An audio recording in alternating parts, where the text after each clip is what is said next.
Have you ever been turned on by something you couldn't explain and didn't want to? Not just a body, but a gesture, an object, a ritual, something small, precise, almost absurd, that somehow lit a fire inside you. You didn't ask for it, you didn't even understand it, but it stayed. And the more you resisted it, the more it wrapped itself around you. Desire, after all, doesn't speak in logic, it speaks in symbols. It came unannounced. That first image, that first pulse of heat, it didn't ask permission. It just appeared. Maybe you were still too young to understand what sex even was, but something lodged itself inside you anyway. A moment, a glance, a sensation that felt bigger than the body it moved through. You didn't name it because you couldn't, but it stayed, and later it returned. Not as confusion, but as arousal. You never chose the shape of your desire, it chose you. It arrived quietly, then made itself loud. At first it seemed harmless, a flicker, a curiosity, but over time it narrowed, it focused.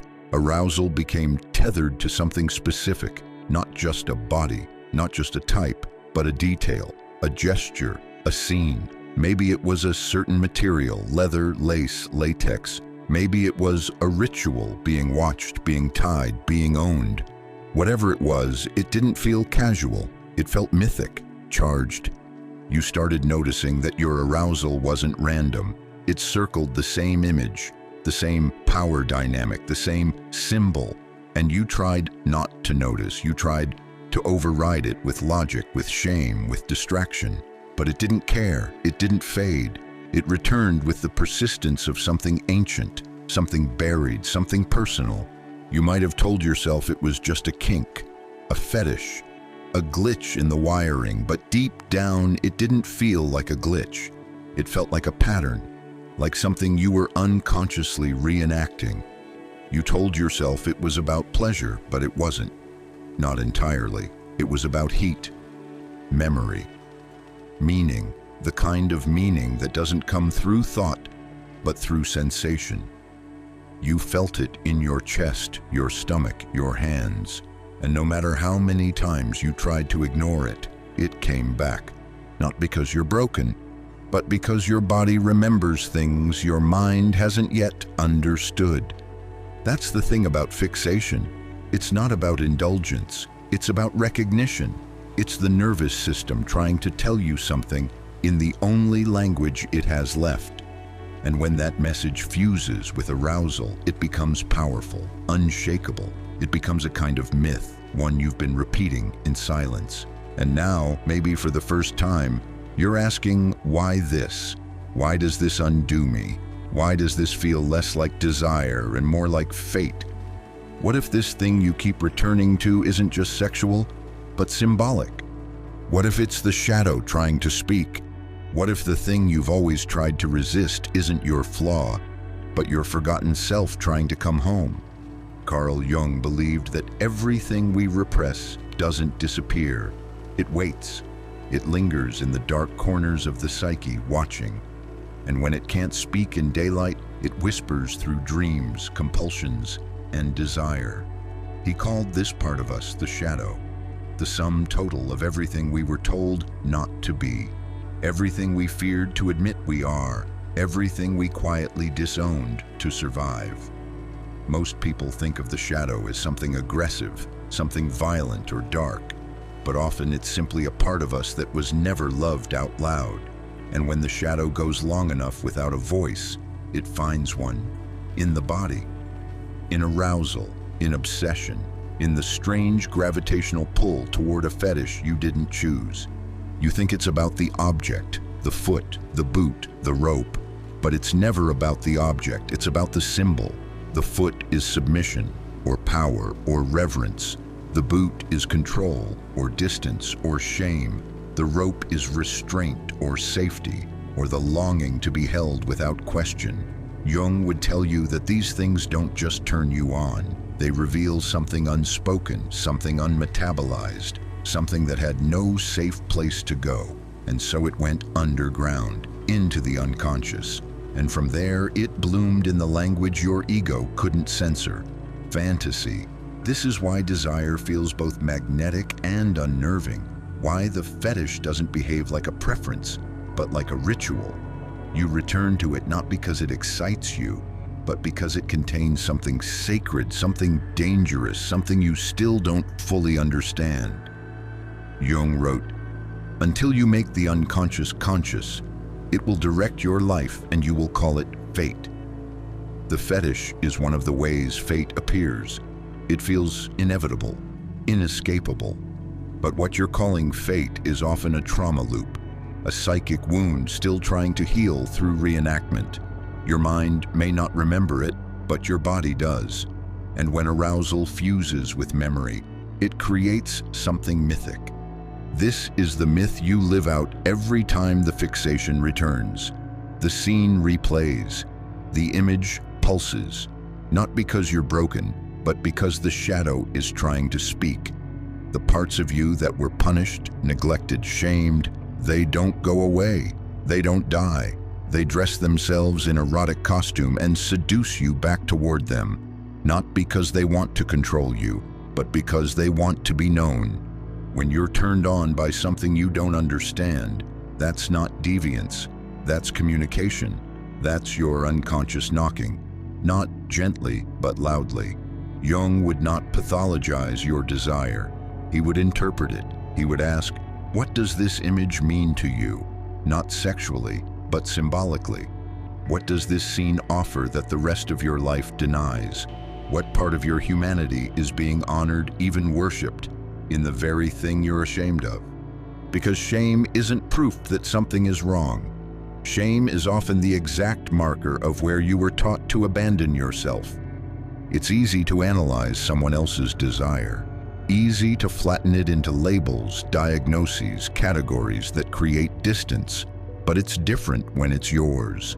When the thing that arouses you is also the thing that embarrasses you, or isolates you, or makes you feel like you were born with a wire crossed somewhere deep inside your psyche.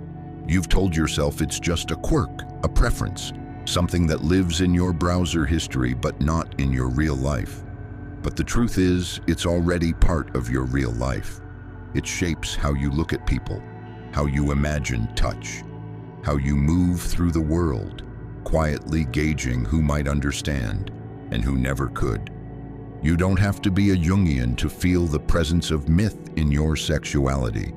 You just have to look closely at the stories you keep telling yourself, especially the ones that arouse you most, because those are the stories that keep returning, the scenes that replay themselves without asking permission, the fantasies that arrive in half-light, somewhere between memory and invention, the ones where you're beneath someone or above them, controlled, free, broken open, worshipped, invisible, made whole. You think it's about sex, but it's not. It's about meaning, and the fetish is one of the few places the unconscious can hide meaning without getting caught. Your conscious mind would never say, "I want to be powerless again because that's how I felt growing up."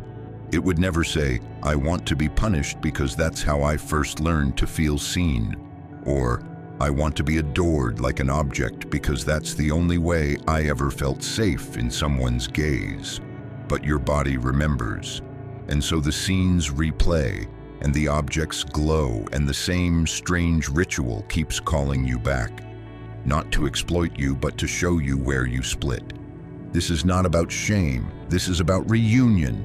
The fetish isn't your failure, it's your footprint. It's the psychological trail left behind by something you weren't allowed to feel, so it found another way to exist. And now you carry it into every bedroom, every silence, every fantasy that dares to touch that place where desire meets history. What does your fetish let you feel that the rest of your life does not? Is it surrender? Is it power? Is it attention without words? Is it punishment that finally feels predictable, safe even? Or is it softness dressed up as control, longing disguised as ritual, intimacy masked by performance? This isn't about blaming your past. It's about seeing the pattern. Because what you eroticize is often what you never fully grieved, what you never fully expressed, or what you never fully had. And now it returns not as memory, but as fire. The fetish is not just a symbol, it's your myth. And myths don't explain, they reveal. They show you where your soul still aches to be known, not by others, by you. Think of it this way. The fetish is a symbol, not a random object of lust, but a vessel, something that holds emotion your conscious self didn't know how to carry. And like all symbols, it resists direct translation. You can't just say, "This means that," and be done with it. Because the meaning isn't static, it changes depending on who's looking, when they're looking, and how ready they are to feel what the symbol's pointing toward. The rope isn't always about bondage. Sometimes it's about being held. Sometimes it's about safety. Sometimes it's about helplessness, but on your own terms. The boot isn't always about dominance. Sometimes it's about awe, distance, even grief. And feet, so often ridiculed or fetishized, aren't really about feet. They're about being beneath someone, about service or worship, or the desire to feel small in a way that finally feels safe. When Jung spoke about symbols, he wasn't talking about signs with fixed meanings. He meant something deeper, images or objects that draw emotion up from the unconscious. He said they point to that which cannot be explained in any other way. And arousal. Arousal is often how we meet those symbols, not in language, but in the body. You don't analyze them while they're happening. You feel them, you surrender to them, and sometimes you fear them because they show you something unguarded, something raw, something not controlled by your ego. The fetish doesn't speak in sentences, it speaks in rituals, in images that repeat themselves without explanation, in acts that make you feel something you didn't even know you needed to feel. When you're in the scene, whether it's real or imagined, you're not just performing, you're remembering, reenacting, accessing a version of yourself that wasn't allowed to speak plainly, and now it speaks in the language of arousal, of intensity, of obsession.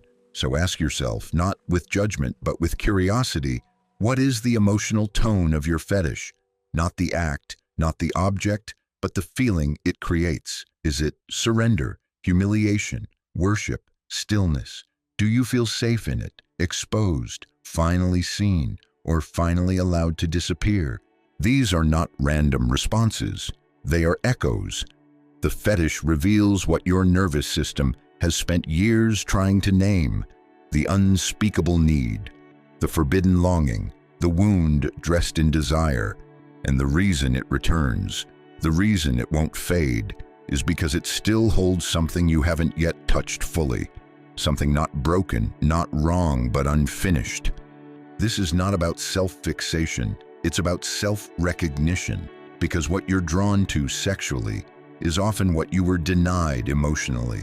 And when the body doesn't get to express, it improvises, it encodes, it finds metaphor, so that arousal becomes not just stimulation, but story. And when you begin to understand that story, not to moralize it, but to witness it, you stop being afraid of what turns you on. You stop needing to suppress or explain or hide, because now you see it not as a secret, but as a symbol. A message from the part of you that never stopped feeling. You've spent years trying to manage it, suppress it, control it, maybe even cure it, as if this part of you, this strange erotic thread that pulls without reason, was something that had to be deleted in order to be whole. But what if that was never the task? What if the point was never to erase it, but to understand it, to bring it in from the dark, to hold it, not with indulgence, not with fear, but with presence? Carl Jung didn't believe in becoming perfect. He believed in becoming whole. And wholeness isn't about purifying yourself of what's dark, strange, or charged. It's about including it, integrating it, seeing even your most confusing desires as part of the psyche's vast symbolic terrain. Your fetish isn't a flaw, it's a fragment, and fragments don't need to be fixed. They need to be returned. When you stop trying to kill the part of you that's aroused by the thing you don't understand, something remarkable happens. It begins to soften. It begins to speak, not in obsession, but in clarity. You start to feel what it was trying to tell you all along. That it wasn't just about sex, it was about attention, reverence, safety, power, surrender. It was about letting a younger part of you feel what it never could. Through a ritual your adult self could finally control. This is the paradox. The kink isn't just about reliving something painful. It's about reframing it, re-owning it, experiencing it differently on your terms, in your language. You don't stay stuck in the wound. You move through it, slowly, with curiosity instead of shame. And the more you listen, the less it controls you. The more symbolic it becomes, the less compulsive it feels. Because you're no longer trying to exile it. You're sitting with it. You're letting it teach you what you didn't know you needed. Integration isn't about acting out every fantasy. It's about becoming conscious of why they live inside you. It's about giving them context, giving them meaning, letting them be part of your story without letting them run it from the shadows. Because once something is named, it no longer needs to scream. The fetish in that light becomes something else entirely, not a problem, not a pathology, but a signal, a threshold, a doorway into the emotional terrain you've avoided, not because you're weak, but because no one ever taught you how to enter it. And now, instead of running from it, you walk toward it, not recklessly, not indulgently, but with awareness, with reverence, with dignity. This is what Jung meant when he said he would rather be whole than good. Because being good often means hiding, performing, trying to cut out the parts of you that don't fit the script you were given. But wholeness means reclaiming the lost fragments, even the erotic ones, especially the erotic ones, because those are the parts most often shamed, and shame doesn't shrink when you hide it. It only dissolves when it's held in the light. You don't need to be ashamed of what calls to you. You don't need to exile the image that keeps returning, or explain away the ritual your body keeps craving. You don't need to make your desire palatable for people who were never meant to understand it, because it was never about approval, it was about truth. The fetish isn't something that disfigures you, it's something that reveals you, symbolically, fiercely, often inconveniently, but it reveals you all the same. Maybe you won't ever fully explain it. Maybe the details will always feel strange, irrational, out of step with the rest of your life. That's all right. Symbols don't exist to be tidy. They exist to carry the weight of what can't be said directly. And this thing you return to isn't just about sex. It's about a need, a memory, a message, something in you that wasn't allowed to speak in plain language, so it found another way, through arousal, through fixation, through repetition. That doesn't make it shameful. It makes it sacred, because the body doesn't invent patterns without meaning. It remembers what the mind forgets. It tells the story you tried to bury. And when you finally stop resisting that story, when you sit with it, not to perform or pathologize it, but to understand it, something in you shifts. It no longer owns you. It no longer hides from you. It integrates, quietly, without force. This is what Jung meant by wholeness, not perfection, not purity, but a homecoming of the disowned. Even the erotic, especially the erotic, because that's where so much of our exile begins, in the parts of us that were first punished by desire or by what we were told desire should never touch. So now, maybe the point isn't to overcome the fetish. Maybe it's to let it speak, to learn its language, to trace it back to where your story split. And maybe as you begin to listen more deeply to what you once feared, there's only one question left worth asking. What is your desire trying to bring back into the light?